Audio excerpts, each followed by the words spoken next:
Analysis કરતાં સાસણની આજુબાજુ એમનું સતત અમને લોકેશન મળતા હતા, કેમ કે આરોપીઓ જે છે એ મોબાઈલ ફોન ફેંકીને જતા રહ્યા હતા. એને કારણે થઈને સતત આખી રાત અમે જુનાગઢ જિલ્લામાં સાસણ અને એના આજુબાજુના ગામડાઓમાં પહેલે દિવસે તપાસ કરી.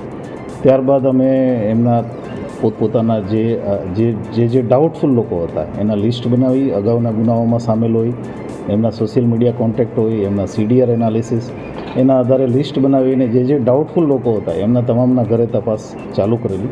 એમના જેટલા પણ એડ્રેસ મળેલા એ તમામ એડ્રેસ ઉપર પોલીસ જઈ પૂછપરછ, નિવેદનો અને અન્ય કામગીરી ચાલુ કરેલી. જેના આધારે ગઈકાલે રાત્રે એક સ્પેસિફિક બાતમી હતી કે આ દેવાયત ખવડ અને એના સાથીઓ, અમુક સાથીઓ, બધા નહીં, જે એમના ગામ વતન દુધઈ આવવાના છે.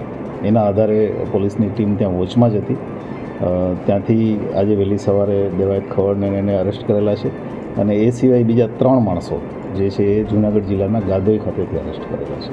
આવી રીતે ટોટલ 7 આમાં આરોપીઓ જે છે અત્યારે સુધીમાં અમે અરેસ્ટ કરેલા.